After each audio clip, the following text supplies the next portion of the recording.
Oxia, patay na si Chen Hai. Babae ka lang, hindi mo kakayanin. Makinig ka sa tiyong mo. Pagkatapos ng libing, sumama ka sa akin. Nag-aalok si Boss Liu ng 20,000 dote para sa iyo. Ano ito, hindi pa ako patay. Kabaong. Nasa loob pala ako ng kabaong. Namamatay na ako sa kagat ng isang mutant na halimao sa isla pagkatapos ng katapusan ng mundo. Pero ngayon, buo at walang kapinsalaan ang katawang ito. Nakapagbalik buhay ako sa ibang katawan. Isang walang kwentang lasinggo ang dating may-ari ng katawang ito. Noong isang araw, nalasing siya ng husto. Pinilit pa niyang mangisda habang may bagyo. Ayun, nalunod siya sa kalokohan niya. Pati ang asawa niya, pinahirapan niya. Hindi pa man lumalamig ang bangkay ni Chen Hai. Nagmamadali ka ng ibenta ako kapalit ng pera. Wala ka bang hiya? Mabuti pang namatay na ang walang kwentang iyon.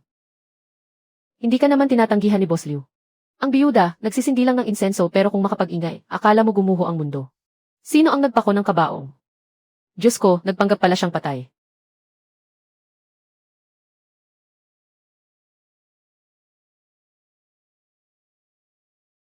Ikaw pala, kumusta? Hindi ako tuluyang namatay. Paano mo nagawang bumalik dito? Dahay, maupo ka muna. Nauna nang umuwi ang tiyong mo.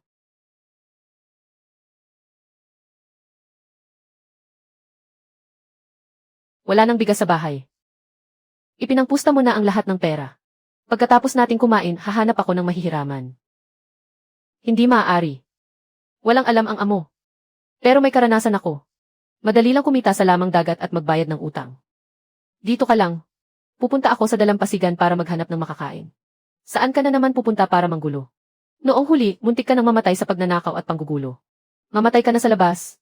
Huwag mo akong idamay at piliting magpakamatay dahil sa mga pinagkakautangan mo. Patay na ang dating walang kwentang Chen Hai. Mula ngayon, kakain ako gamit ang sarili kong kakayahan. Wala akong pakialam kung saan ka mamatay. Pero kapag naglakas loob ka pang magsugal, susunugin ko ang sirang bahay na ito. Walang makaliligtas. Pupunta ako sa Anjiao para subukan ang aking swerte. Kakapasa lang ng bagyo pero malaki pa ang alon. Manatili ka sa bahay at huwag lalabas.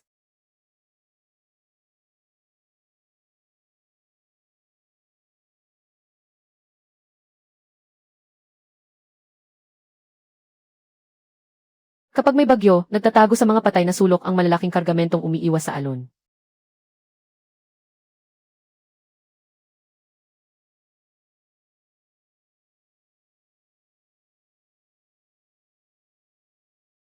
Oxia, lumabas ka at tumulong.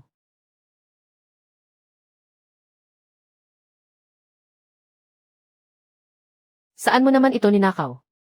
Ano ang ninakaw? Nahuli ko sa hukay sa bahura. Bilisan mo, magsindi ka ng apoy. Pasingawan mo ang mga alimasing bali ang mga paa. Hindi na tayo mabubuhay ng ganito. Ilang kilo ng bigas ang maipapalit dito? Magsindi ka ng apoy. Pupunta ako sa bayan para ipagpalit ito sa bigas at karne.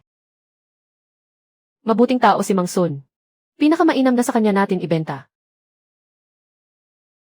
Dahay, napakalaki talaga ng swerte mo. Sinasabi ng buong bayan na nalunod ka na. Mang Sun, pati si Haring Kamatayan ay ayaw sa akin dahil sa katangahan ko. Hindi ko tatanggapin. Kakakuha ko lang ng mga ito sa bahura. Tingnan ninyo po ng mabuti.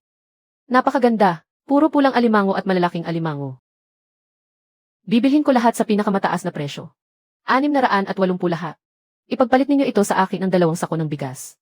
10 kilo ng liempo. Pero dahay, 500 bawat pamilya ang tulong na ibinigay kahapon. Ipinambayad mo na sa utang. Wala akong nakitang kahit 1 sentimo ng tulong na iyon.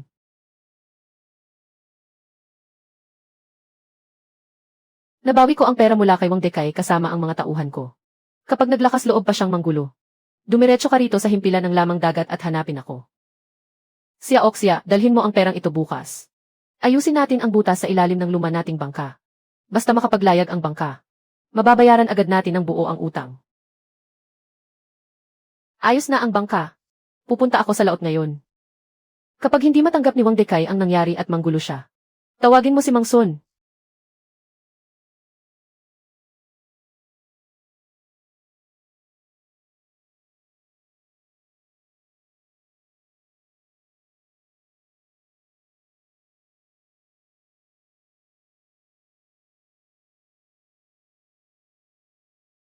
Itong si Chen Hai, walang kwentang tao.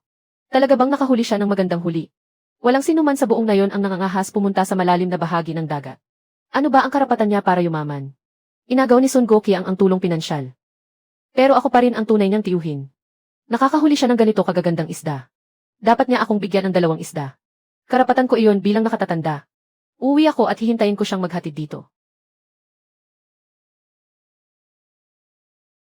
Gabi na talaga.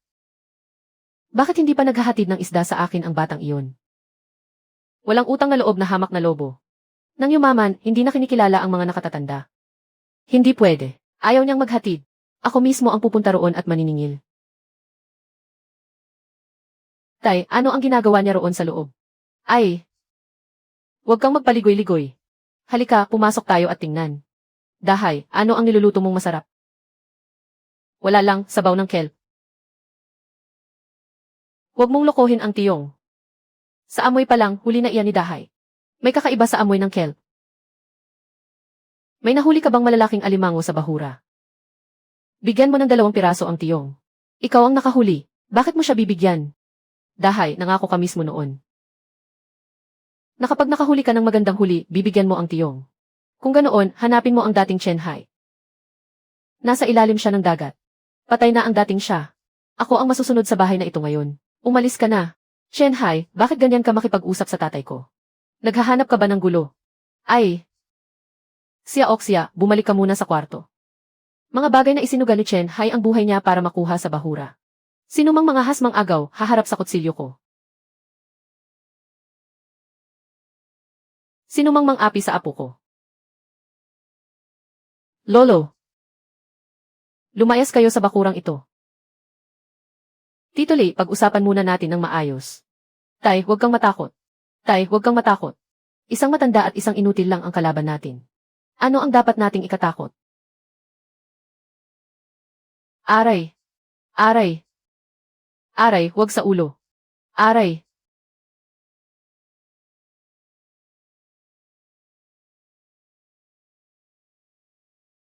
Dahay! Sumama ka kay Lolo sa bangka. Napakapanganib pumunta ka ng mag-isa sa bahura. Sumama ka sa akin. Hinding-hindi ko hahayaang magutom kayo. Noong panahon ng katapusan ng mundo. Lagi akong nag-iisa. Ngayon, may pamilya na ako. Kaya kailangan kong maitawid ang buhay natin. Lolo, makakaasa po kayo. Hindi po ako mamamatay sa gutom. Kumain muna tayo. May nilagang alimango sa palayok.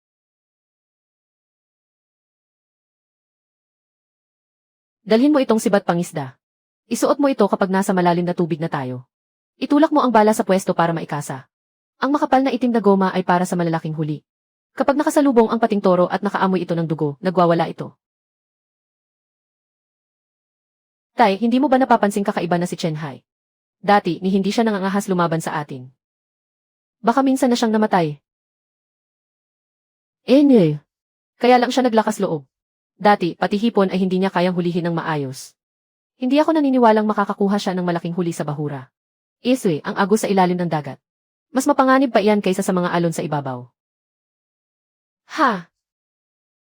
Chen Hai, ibenta mo na lahat ng ito. Lahat. Sa pinakamataas na presyo. Kapag may ganito kang kagandang huli, ipadala mo agad sa akin. Walang problema, Xia Oxia. Lolo! Nakabalik na ako. Ang dami namang dala mo.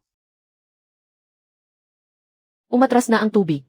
Pupunta ako sa bahura para subukan ang sibat na ito. Ang sibat pambaril ng isda ay parang pana. Pero hindi pa rin ako pumapalya.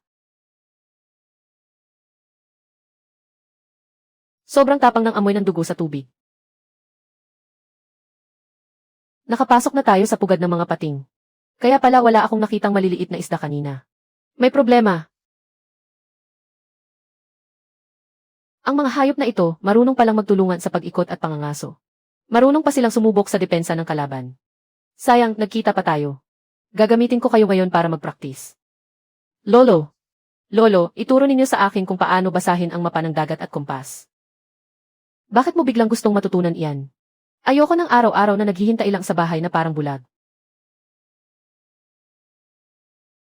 Kapag natuto akong maglayag at magbasa ng mapa, kaya ko nang maglayag mag-isa papunta sa dagat.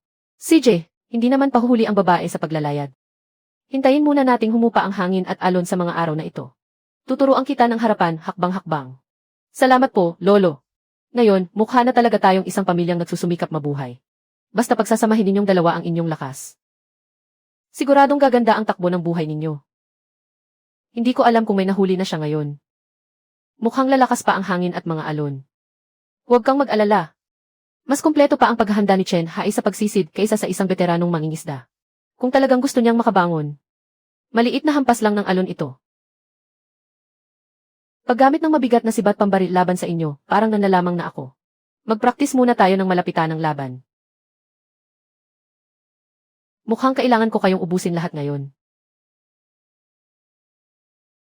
Malapit nang magbago ang panahon. Aatras na ang malaking tubig. Mga 3 oras na lang bago lumakas ang hangin. Lolo, dumidilim na ng husto. Bakit hindi pa bumabalik si Chen Hai? Naku! Xiaoxia, huwag ka munang mag-alala. Walang mangyayari kay Chen Hai. Noong bagyo dati, pumunta siya sa tabing dagat at tinangay ng malakas na alon. Muntik na siyang malunod. Iba na ngayon. Pag-isipan mong mabuti. Ano ang suot niya noong unang beses? Ano ang dala niyang kagamitan? Pero ngayon, malinaw na malinaw ang isip niya. Kumpleto rin ang dala niyang kagamitan. Mas mahusay pa siya kaysa sa akin kahit matandang lobo na ako sa dagat. Walang magandang huli sa malapit na dagat. Siguradong pumunta siya sa malayong dagat. Litaw na ang buong bahura. Hindi siya basta-bastang pipilit bumalik. Nagtayo siya ng kampo sa isang masukal na isla na panangga sa bagyo. Kahit maghanap tayo ng tao, kailangan nating hintayin ang liwanag ng araw at paghupa ng hangin. Maniwala kayo sa akin, kapag humupa ang hangin bukas, siguradong babalik siya. At tiyak na punong-puno ang uwi niyang bangka.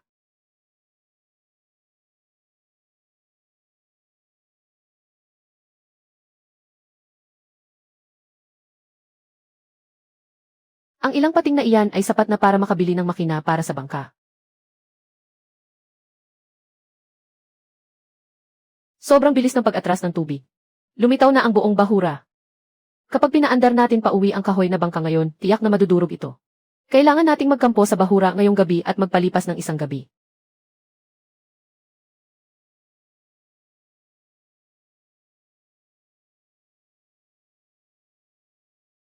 Bukas ng umaga, hintayin nating tumaas ang tubig bago umalis.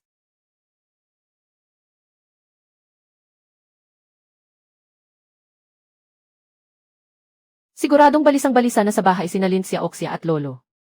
Kung dati ako, wala akong pakialam kung may nag-aalala man o wala. Sa nakaraang buhay ko, namatay akong mag-isa sa gitna ng katapusan ng mundo. Wala man lang akong taong pinanghahawakan. Ngayon, huwag ka munang umuwi at ayusin mo muna ang gulo.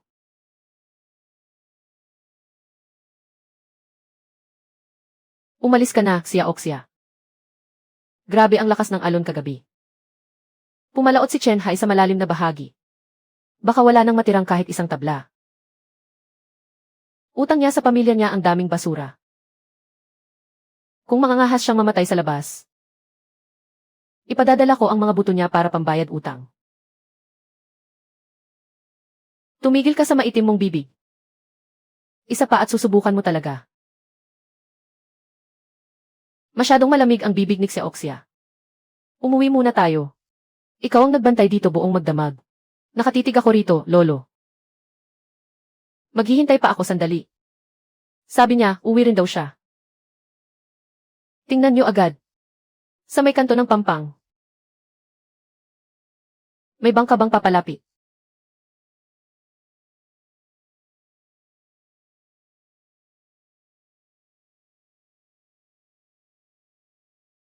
Buhay siyang nakabalik.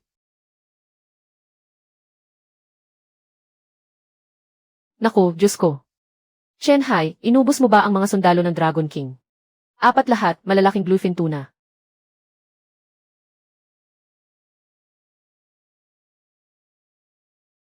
Umuwi ka muna. Goten na goten ka na buong magdamag. Akala ko nga patay ka na talaga sa labas.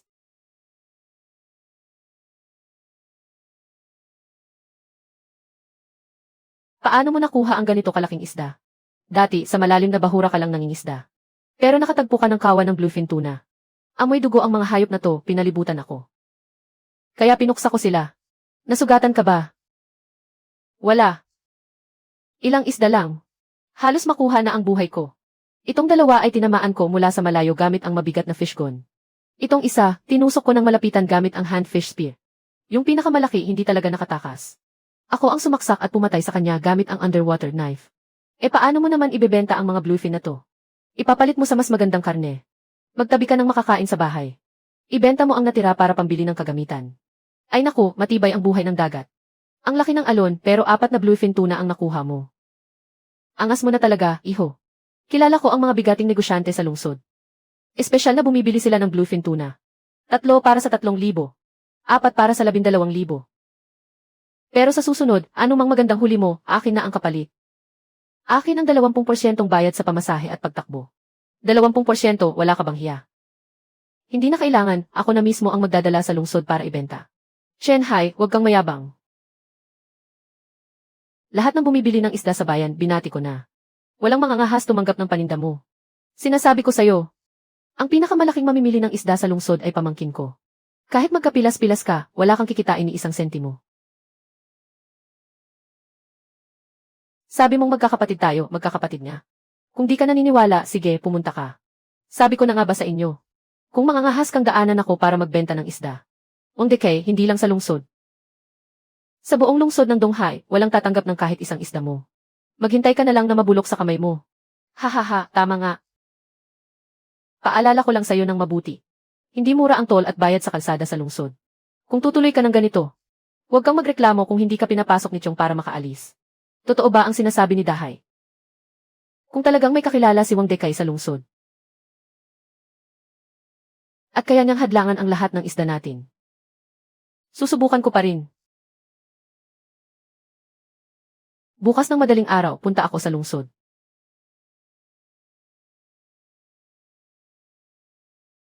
Lolo, sakay ka sa truck at bantayan mo ako habang nagtatanong ako ng presyo. Mabagsik ang merkado. Pakalmahin mo ang tono mo. Manager Liu. May isang kargamento ako ng mga pating toro mula sa malalim na dagat. Bibili ba kayo? Sa itsura mong salat, nakakuha ka ng pating toro. Buksan mo nga para makita ko. Naku, Dahay. Talaga bang naglakas loob kang dalhin sa lungsod ang bulok na basurang iyan? Malayo na ang inaabot ng kamay mo. Compare ko si Manager Liu. Pare, siya ang masusunod dito sa lungsod. Anong mabahong isda at bulok na hipon ito? Hindi tama ang amoy. Kalokohan iyan. Palaging nagyayelo ang bloke ng yelo. Napakasariwa nito. Matanda na ako, pero sino ba talaga ang mas nakakaalam, ikaw o ako? Patay na isdang maaaring may dalang hindi kilalang mikrobyo. Hindi ito makakapasok sa pamilihan namin. Sa munting palabas na ito, akala mo mapuputol mo na ang kabuhayan ko. Kung ayaw mong bumili, huwag. Dahan-dahan. Ayon ito sa mga patakaran ng pamunuan. Ilegal na pagtatapon iyan ng mapanganib na basura. Kailangan kumpiskahin ang truck. Bakit ninyo hinaharangan ang truck namin? Hindi na kami magbebenta rito. Uncle Lee, nilabag ninyo ang mga patakaran. Dahil magkamag-anak tayo. Nakikiusap ako para sa inyo. Mapalad ka. Ayon sa presyo ng pag-recycle ang bayad. 20 sentimo kada kalahating kilo. Magbigay ka ng 300 at umalis ka na. Mahigit 10,000 ang halaga ng mga paninda. Gagamit ka ng 300 para lantaran akong nakawan. Ang galing mong magkwenta. Lolo, sumakay ka na. Bata, binibigyan ka na ng mukha, ayaw mo pa ring mahiya. Wala kang maiuwi sa isdang ito ngayon kahit 1 sentimo. Ituring mo na lang lahat itong basura at ibaba mo rito. Dahay, humingi ka agad ng tawad. Kung hindi, ipadadala kita sa puwersa ng seguridad. Hahaha. Tabi. Subukan mong gumalaw. Kung bulok at marumi ang mababang pamilihang ito. Dumiretso tayo sa tuktok ng kadena ng pagkain. Isasara ko ang lahat ng mapagbibentahan ng batang ito. Tingnan natin kung kaninong demonyo niya maibibenta ang isda niya ngayon. Dahay, tatanggapin kaya ng ganitong mamahaling lugar ang karaniwang paninda natin. Mukhang mahigpit ang mga hinihingi nila.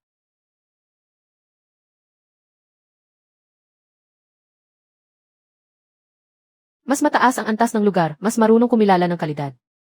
Sa panahong ito, ako lang ang marunong sa di-kalidad na proseso ng pagtanggal ng asido. Ako lang ang nakakaalam. Ang laman na ito parang ladrilyo sa tigas. Tumigil ka riyan. Hindi kami tumatanggap ng maliliit na supplier na walang reserbasyon. Hindi ako pinapapasok sa kusina. Hahanapin ko ang punong tagapagluto ng administrasyon. Ang aming punong tagapagluto na si Chef Smith ay isang dayuhang panauhin. Wala siyang oras para sa iyo. Umalis ka na.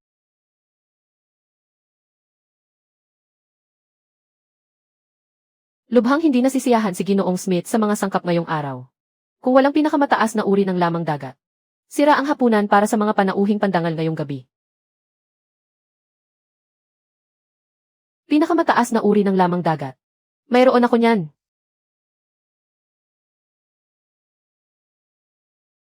Saan nanggaling ang probinsyanong ito? Lumabas ka agad. Sandali.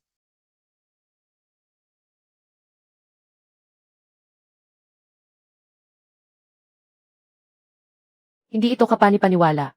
Tingnan ninyo ang isdang ito. Nagtatanong si Ginoong Smith. Paano mo nagawang manatiling ganito ang isdang ito sa karaniwang temperatura? Nang walang malansang amoy o pagkasira dahil sa asido. Sariling teknolohiya ko. May 4 pa akong ganito sa truck. Pare-pareho silang dekalidad. Sa panahon ng katapusan ng mundo, kaya ko ring alisin pati ang laso ng mga halimaw sa dagat. Ang pagproseso ng ilang pating toro ay batayang kaalaman lang. Kailangan ko nang umalis agad para tingnan ang mga paninda.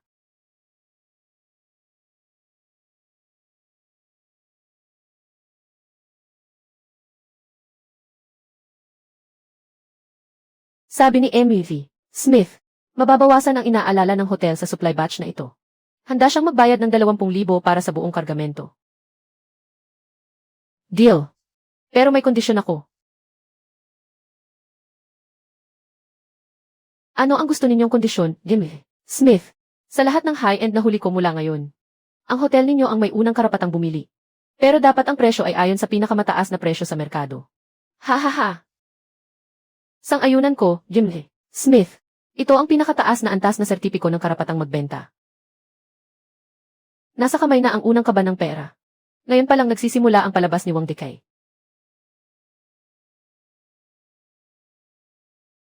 Ah!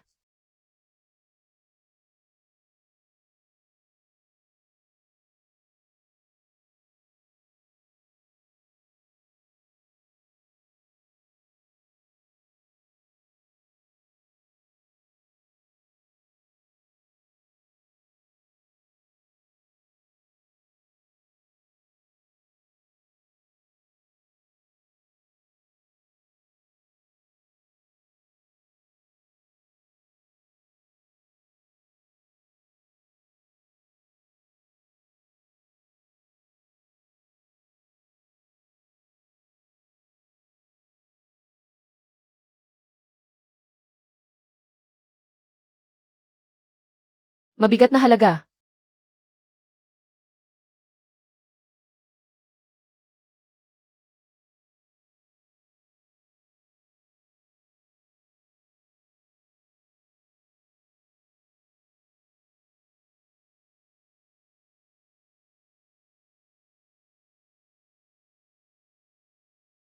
Xiaoxia.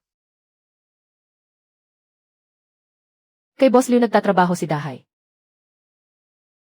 Sabi nila na wala raw ang pera para sa pambawi. Ay naku, magkapatid na Chen Hai.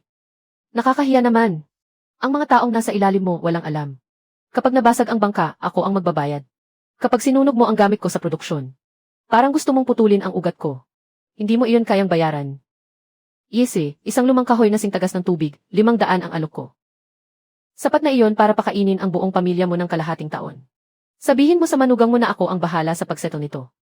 Bibigyan kita ng pangkain. Ikaw na Liu, huwag kang masyadong mapang-api hahaha.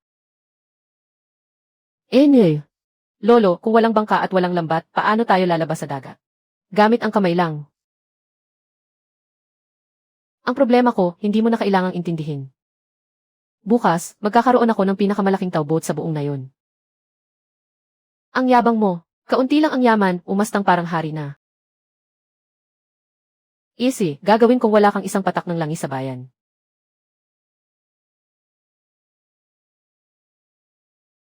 Dahay. Ang diesel at mga yelo sa bayan ay kontrolado lahat ng pamilya niya. Ano na ang gagawin natin?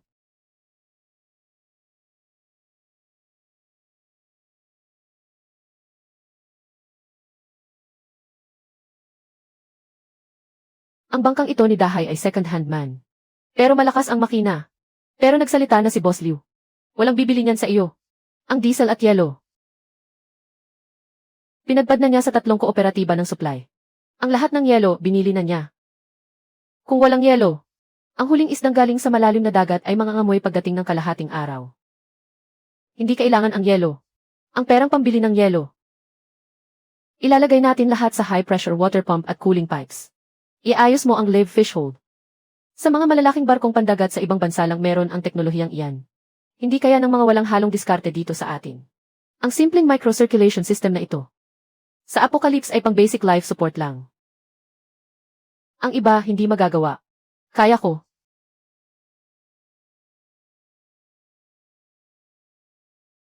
Dahay, hindi dahil ayaw naming sumama sa iyo. Nagsalita na si Boss Liu. Kung sasama ka sa dagat, para ka ng kalaban niya. Sa baryo, ang bangkang basag ni Chen Hai ay ni isang pirasong yelo wala. Kahit ang huling-huli, amoy na amoy din. Sino ang sasama sa bangka ko? Double ang sahod. Pasensya na po, kapatid na Dai. Kailangan naming buhayin ang pamilya. Bakit ganito ang mga taong ito? Mas mataas pa ang binibigay mong deposito kaysa kay Boss Liu.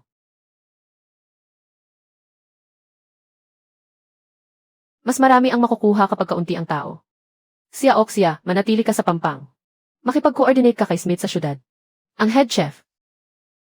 Ako lang ang pupunta. Ha ha ha. Hahatakin ko ang lambat na bangka papuntang open sea. Paano ito, magdala ka na lang ng alay sa diwata ng dagat. Mukhang kailangan kong makita kung makakauwi ka ba ngayon ang may dalang ilang pirasong bulok na karne.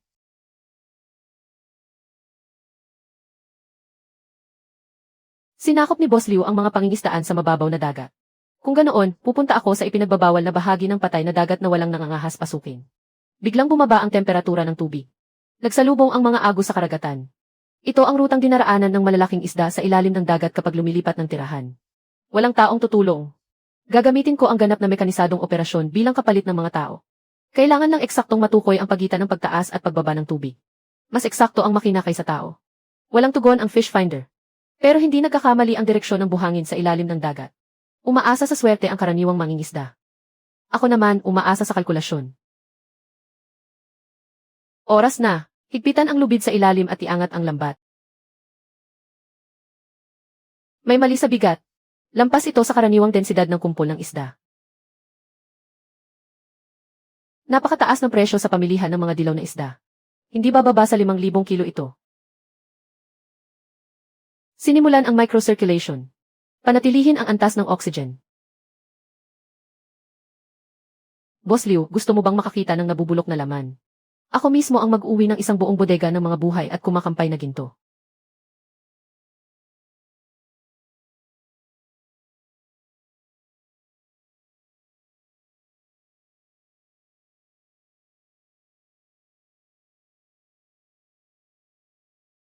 Hindi humaharang ang mabuting tao sa daan. Chen Hai, masaya ba sa laot? Maghapon itong nabilad sa araw. Siguradong bulok na putik na ang mga isda sa bangka mo. Umatras ka, huwag mo akong piliting dumaan. Sige, subukan mo. 3 ang bangkang bakal ko. Ang bulok mong bangka, madudurog sa isang bangga lang. Dito ako haharang buong araw. Tingnan natin kung paano mo maibibenta ang mga patay mong isda. Hahaha, aabot na sa 332 ang bilang ko. Nababaliw na ba ang batang ito? Wala ba siyang pakialam sa buhay niya? Umiwas kayo. Dahay, ayos ka lang ba? Ayos lang. Tawagin mo ang mga tauhan ni Chef Smith para maghanda sa pagbababa ng kargamento. Anong kargamento ang ibababa? Hahaha, amuyin ninyo ang lahat. Wala man lang amoy ng yelo rito sa bangka. Ginoong Smith. Siguradong isang buong bodega ng bulok na karne ang hinila niya pa uwi. Ginoong Chen. Tanging ganap na sariwa at dekalidad na lamang na yamang dagat ang tinatanggap namin. Kung may anumang panis o sira, tatanggihan namin ito. Chen Hai, malapit nang mabulok ng tuluyan ang mga isda mo. Bakit hindi ganito na lang? Bibilhin ko ang bagong bangkang ito sa kalahating presyo bilang kabayaran sa utang. Ako na ang bibili sa mga natitirang paninda mong bulok. Ayos ba? Sino ang nagsabing patay ang mga isda ko?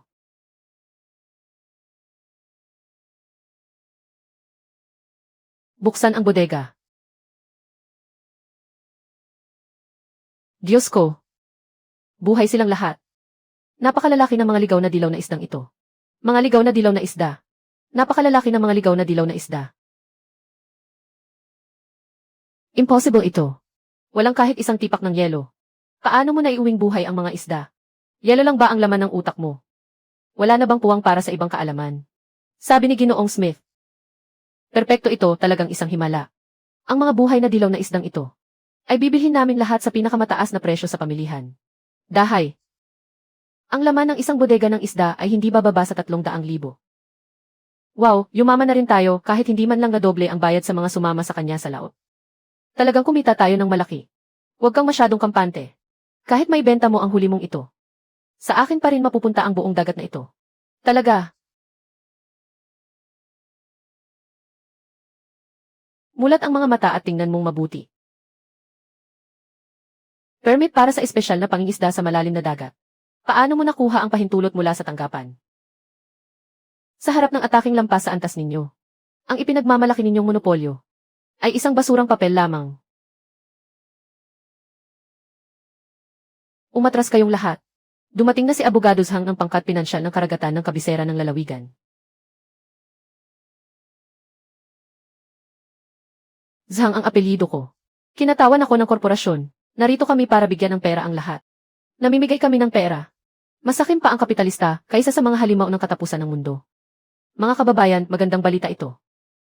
100,000 ang napakataas na halagang hinihingi ni Abogado Zhang. Kukunin namin ang karapatang mangisda sa lok na ito sa loob ng 10 taon. 100,000. Kahit buong baryo natin, hindi nakakakuha ng isdang nagkakahalaga ng 100,000 sa isang taon. Mula ngayon, hindi na ninyo kailangang pumalaot. Manatili lang kayo sa bahay at makakakuha na kayo ng ayuda. Narinig kong kakagawa mo lang ng malaking bangka, Chen Hai. Sayang lang dahil lumagda ka na. Hindi ka na magkakaroon ng karapatang pumalaot sa dagat na ito. Sa 100,000, binibili ninyo ang karapatan sa libu-libong ektarya ng dagat sa loob ng 10 taon. Kahit sa kabisera, maririnig ang balak mong pagkakitaan ito.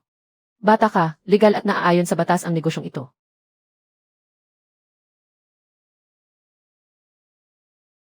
Dito sa lugar ko. Sa akin, walang halaga ang kontratang iyan. Chen Hai, paano mo nagawang punitin ang kontrata ng korporasyon? Akala mo ba dahil nakapagbenta ka ng isang kargada ng isda, ay kaya mo nang hamunin ang malalaking negosyante sa kabisera?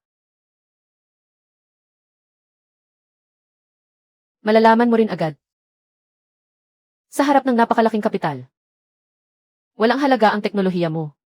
Bukas, pipirma ang buong baryo.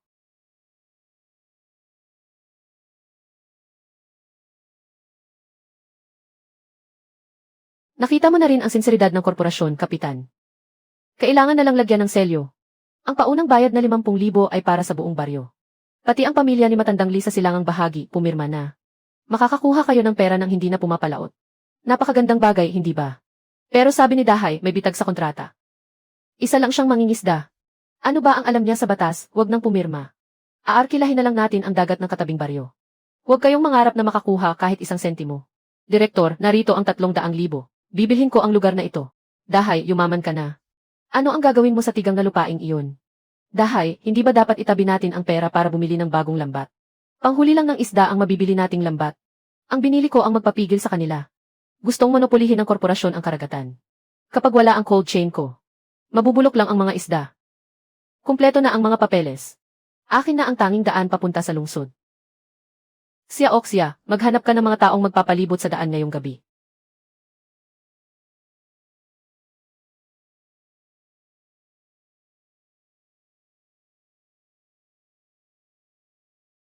O hindi ba ito ang ating hari ng pangingisda? Bakit ka rin nag-aasikaso ng mga papeles? Dahay, huli na ang lahat. 80% ng baryo ang lumagda na. Pagmamay-ari na ni Zhang ang lok na ito. Panloloko lang ang ginagawa ninyo. Hindi man lang naiintindihan ng mga matatanda ang mga kondisyon ninyo. Itim na tinta sa puting papel lang ang kinikilala ng batas. Simula bukas, Chen Hai. Kapag naglakas loob na pumalaot ang trawler mo, pananagutin ka namin ayon sa kontrata. Oh, walang saysay ang ingay nila. Hindi na kailangang pansinin.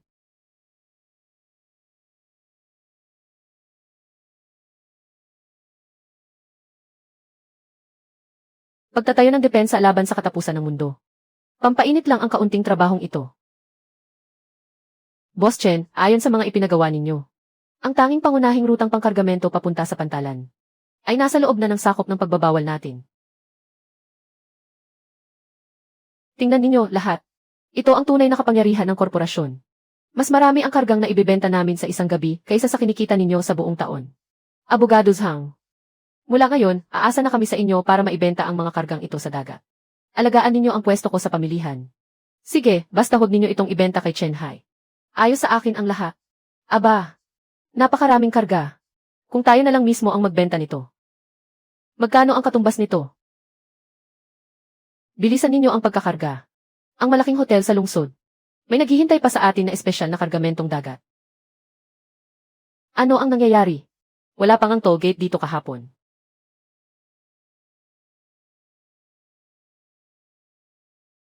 Sarado ang daang ito. Chen Hai, naglakas loob ka pang maglagay ng sarili mong hadlang sa daan. Subukan ninyong hulihin ako ng mga tauhan ng seguridad. Pribadong lupa. Legal na bakod. Legal na pader. Gusto mong makadaan, pwede. Bayad sa pagdaan, isang sasakyan, 100,000. Isang sasakyan, 100,000. Pandarambong iyan. Ang daang ito ay para sa lahat. Kahapon ay para sa lahat. Ngayon ay akin na. Sige, magsiyasat ka ng mabuti tungkol sa pagmamay-ari. Dahay, nasiraan ka na ba ng ulo? Humarap ka sa financial group. Patay ka na. Wala nang langis ang makinang pampalamig ni Abogado Zhang. Napakainit ng araw na ito. Kapag naantala pa ng kalahating oras, amoy bulok na ang isda. Hoy, may pamunuan ba rito? Pribadong luwagan niya iyan ng kargamento. Malupit ka, Chen Hai. Hindi namin kukunin ang batch na ito. Bawiin ang dating ruta. Pwede ang balik. Bayad sa pagbalik, isang sasakyan, 10,000. Hahaha. Tapos na, lubusan ng tapos.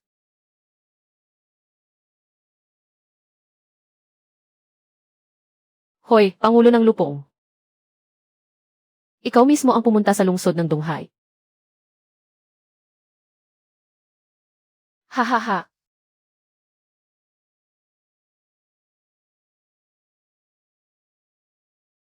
Sa wakas ay dumating ka na, Pangulo ng Lupong. Itong bata ay naglatag ng patibong para dayain tayo. Ni ang basurang tulad niyan, hindi kayang ayusin ang isang mangingisda. Ikaw si Chen Hai. May tapang ka rin pala. Bibigyan kita ng 50,000. Ang lupang ito kasama ang barko mo. Lahat ay ililipat sa pangalan ng financial group. 50,000 para bilhin ang buhay ko. Mas gahaman pa ang matandang lobo na ito kaysa sa mga tauhan niya. Hindi ibinebenta, ha? Mga bata pa kayo, wag masyadong sakim. Sa lungsod ng Donghai, wala pang naglalakas loob tumanggi sa alok ko. Kung gayon, ngayon mo na mismo nakita. Alok ng respeto, hindi tinanggap. Pagpila ng parusa. Akala mo, mabablock mo ako sa daang ito at matatapos na ako. Tiyak. Binili ko na ang lahat ng pabrika ng pagkaing dagat sa lungsod. Narinig mo ba iyan? Kahit makalabas ang isda mo, wala ring pabrikang tatanggap magproseso nito. Ayaw ko na sa rutang ito. Sabihan ang mga tripulante. Lahat ng kargamentong dagat ay idaan sa tubig papuntang lungsod. Tingnan ko lang kung ilang patay na isda ang kasya sa iyong malamig na imbakan. Subukan ninyo ang ruta sa tubig.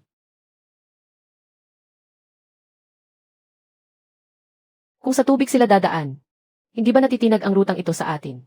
Kung sa tubig dadalhin sa lungsod, aabutin ng halos 8 oras. Ngayong araw ay 38 degree. Kapag hindi nakarating sa pampang ang isda nila, magiging mabahong tubig na lang iyon. Pero dahay, hindi rin pwedeng nakahinto lang palagi ang barko natin. Kapag ang isda ay nakarating ng walang lugar na mapoproseso, sayang lang lahat. Sino ang nagsabing wala tayong pabrika ng pagproseso? Sentro ng imbakan ng mga supply para sa antas na pang-emergency ng panahon ng krisis. Isa lang itong low-end na bersyon ng water channel. Ikaw, Kailan mo ito ginawa? Ang mga makinang ito. Ang paglalagay ng abala ay para lang maubos ang oras nila.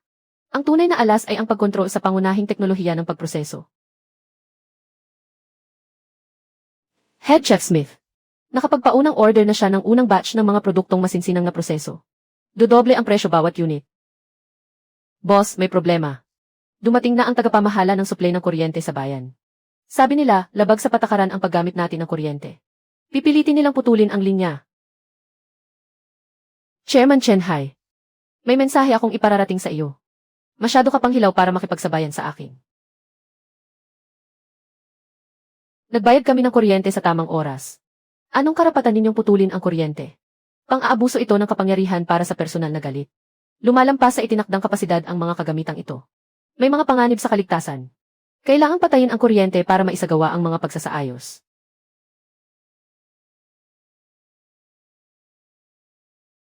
Hahaha, mukhang tumirik na ang mga sirang makina mo. Hintayin ninyong uminit ang cold storage. Mabubulok lahat ng isda mo. Luma na ang ganitong maruming estilo ng pagputol ng tubig at kuryente. Napakarami ko nang nakita na ganito noong panahon ng katapusan ng mundo. May 30 segundo pa. Nababaliw ka na ba? Ano ang mayroon sa 30 segundo? Kahit lumuhod ka pa sa harap ng chairman, huli na. Simulan ang backup energy module. Ito. Anong ingay iyon? Generator mula sa retiradong barkong pangkargang pandagat. Ako mismo ang nagay-kabit at nagay-ayos nito.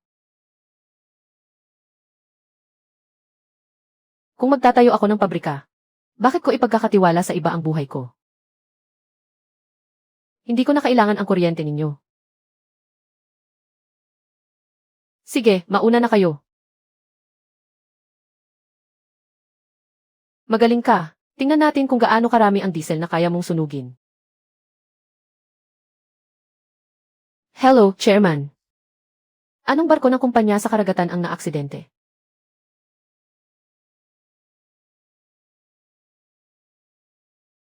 Mukhang ang barko ninyo ang tunay na mabaho.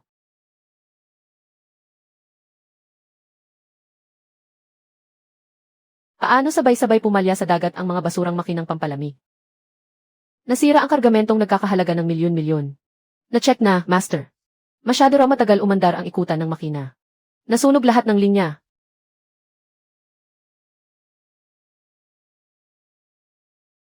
Sobra ang kasakiman mo, parang ahas na gustong lumunok ng elepante. Ni pangunahing maintenance ng makina, hindi ninyo ginagawa. Gusto ninyong kumita ng walang ambag. Deserve ninyo iyan. Chen Hai, huwag kang masyadong mayabang. Mayaman ako at malaki ang puhunan ko. Kaya kong bayaran ang ganitong kaliit na lugi. Kaya mo ba talagang bayaran? Pero hindi kakayanin ng mga shareholder mo. Ipinilit ninyong kunin ang karagatan at lumabag sa mga patakaran. Nagsampa na ako ng reklamo sa tunay kong pangalan sa tanggapan ng lalawigan. Ikaw, matagal mo nang hinukay ang hukay na ito para mahulog ako. Pirmahan mo. Aangkinin ko ang fleet at karagatan ninyo sa halaga ng bakal na pangkalakal. Sapat ang perang ito para bayaran mo ang multa.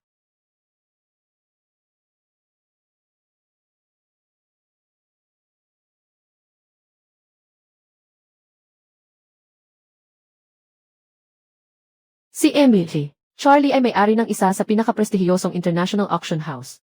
May piging para sa mga tanyag na tao ngayong gabi. Kailangan agad nila ng dekalidad na bluefin tuna para sa handaan. Boss, malaking boss. Kabisado ko ang daan. Alam ko kung saan may malalaking isda. Bigyan mo ako ng magandang bayad sa serbisyo.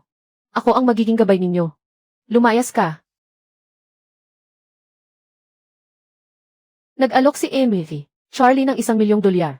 Kailangan tumimbang ito ng 150 kilo. Buhay at walang anumang sugat. Bago lumubog ang araw ngayon. Kung sino ang makakapagdala ng pera, siya ang may-ari. Mas mabilis lumangoy ang taong iyon kaysa sa speedboat. Sa isang bangga lang, mapupunit na ang lumang lambat natin.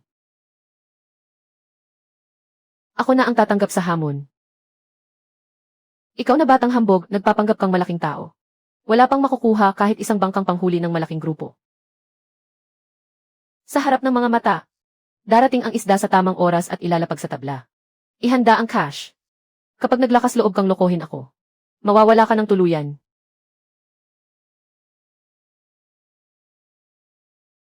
$10,000,000 ay sapat na para bilhin ang buong loob.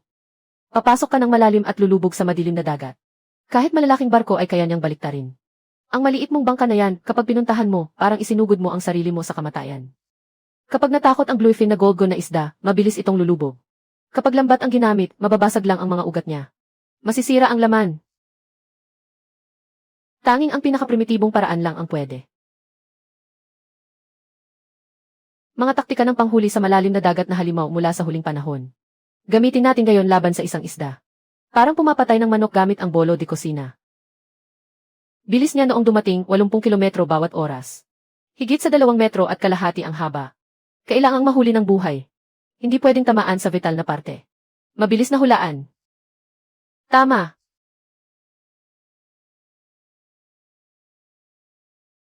Gusto mo akong sukatin sa lakas? Malayo ka pa.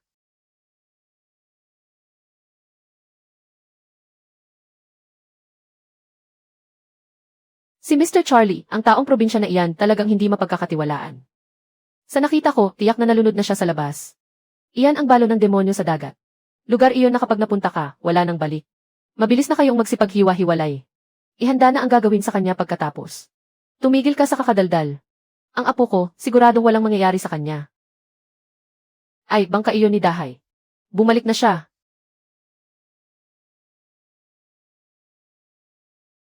Sinusuri ni Charlie ang kargamento. Diyos ko. Buhay pa pala talaga. 3 oras ang inabot. Sa wakas, naubos din ang lakas ko. Ngayon ay perpektong nakaistado ang laman, parang inasinan na sa tamang punto. Ginoong Charlie. Hindi tama ang kondisyon ng isdang ito. Hahaha, sabi ko na nga ba naman loloko siya. May sakit ang isdang ito. Bilisan niyo at itali ang bangka niya. Ginoong Charlie. Ang isdang ito. Walang kahit anong acid na reaksyon sa katawan. Ang kalidad ng laman ay perpekto at nasa 100%. Ito ang pinakamataas na kalidad ng kargamento na nakita ko sa loob ng 30 taon kong propesyon. Impossible. Talagang imposible. Hahaha. Shen, ito na ang inyong 10 milyong dolyar na cash. Ang galing mo ay nakamit ang aking paggalang.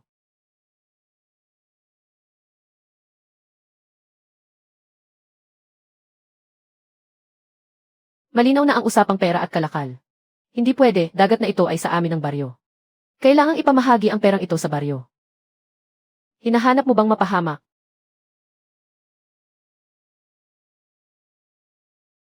Ang basura, sa basurahan dapat. CJ. Shen, inaasahan namin ang susunod nating pagsasama.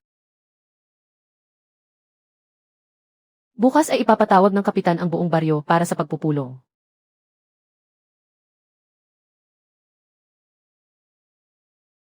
Pagkatapos ng pagsusuri ng nakatataas, ang kontrata ng grupo ng karagatang pangkalakalan ay may masamang panlilinlang.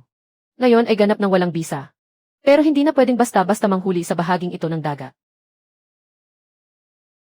Kailangang may mamuno para makapagtatag ng pamantayang industriyang ekolohikal. Maglalabas ako ng 10 milyong dolyar para bilhin ang 10 taong karapatang paunlarin ito. Simula ngayon ay itinatag ang kooperatiba ng ekolohikal na pangisdaan ng Kianji. Ako ang bahala sa teknolohiya at kagamitan. Ang lahat ay magtutulungan. Hahati ang kita ayon sa bahagi. Dahay, pinagpayaman mo ang buong baryo.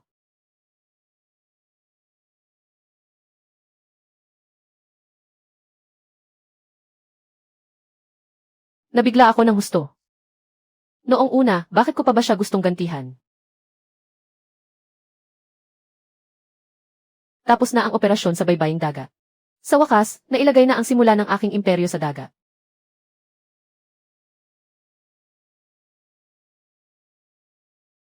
Babala, may abnormal na paggalaw sa lokasyon ng lumubog na barko sa malalim na dagat. May napakaraming hindi matukoy na signal ng metal sa lokasyong ito. Nasa pangkat ng mapanganib na bahura sa gilid ng karagatan ang lokasyon. Napakalakas ng metal na signal mula sa lumubog na barkong ito. Pero hindi talaga makakapasok ang malaking barko sa bahurang iyon. Napakapanganib ng sapilitang pagsagip. Sa panahon ng katapusan ng mundo, kaya kong kalasin pati ang lumubog na aircraft carrier. Napakadali lang para sa akin ang pagsagip ng sinaunang lumubog na barko. Gamitin natin ang bago nating barkong panghila sa lambat. Palitan ng grabeng gawa sa heavy-duty titanium alloy.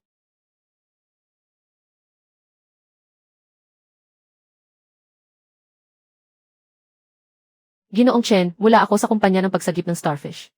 Nahanap na namin ang koordinado sa karagatan. Kung gayon, Lesiu, huwag nang makisawsaw ang mga bulok ninyong bangkang pangisda. Kapag nasira ninyo ang mahahalagang antigong bagay sa ilalim ng dagat, kahit 10 salinlahin ninyo, hindi ninyo kayang bayaran iyon. Kung marunong kayong kumilala sa lugar, ibigay ninyo sa amin ang daanan. Bibigyan namin kayo ng ilang libo bilang bayad sa paglayad.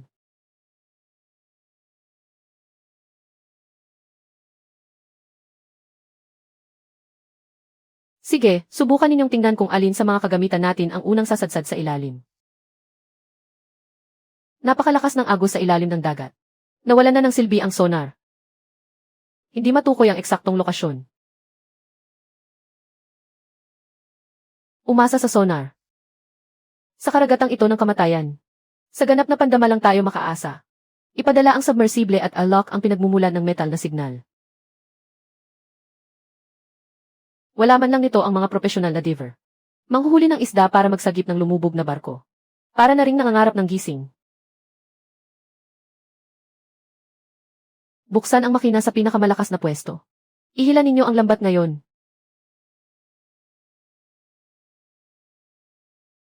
Sa wakas, lumitaw na rin. Si Huang Kuai ang humarang sa kanya. Kung sino ang unang makakuha, sa kanya na iyon. Kami na ang bahala rito. Chen Hai, ilabas mo ang kahon. Wala kang lisensya sa pagsagip. Ilegal na pag-aangkin iyan.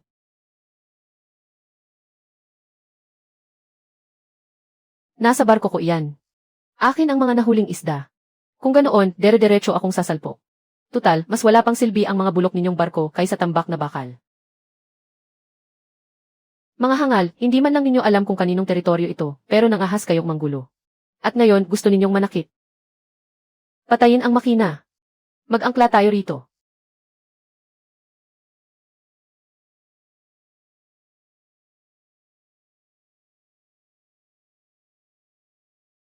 Babala sa kumpanya ng pagsagip ng starfish. Naiparehistro na ng maaga ni Ginoong Chen Hai ang operasyon. Itigil ninyo kaagad ang mapanganib ninyong ginagawa. Naiparehistro, paano iyon naging posible? Mangingisda lang siya, paano niya iyon naiulat? Ligtas ang kargamento. Maaaring ilipat anumang oras. Ligtas nang nailagay sa imbakan ang mga antigong bagay mula sa bowl ni Ginoong Chen. Kasama na ang espesyal na gantimpalang ambag na 50 milyong dolyar. At ang legal na kabayaran para sa mga gintong walang nagmamay-ari. Lolo, yumaman na talaga tayo ng lubusan po. May narating na talaga si Dahay. May ipinagmamalaki na talaga ang angkan nating Chen. Sa panahon ng katapusan ng mundo, kahit basahan na pamunas ay itinuturing ng matigas at walang silbi. Pero dito, kaya nitong baguhin ang kapalaran ng lahat. Xiaoxia. Ipasok sa account ang buong halagang ito. Pumunta tayo sa lungsod bukas. Mag-order ng 10 pinakamodernong deep-sea fishing vessel na klase 10,000 tonelada. Klase 10,000 tonelada. Magtatatag na tayo ng tunay na pandaigdigang deep-sea fleet.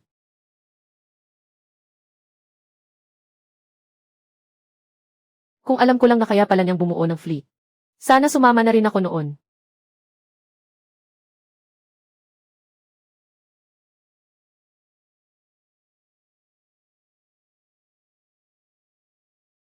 Dahay, nabuksan na ang cold chain channel. Lubusan na tayong nakapasok sa pandaigdigang pamilihan. Handa nang maglayag anumang oras. Ha ha ha ha.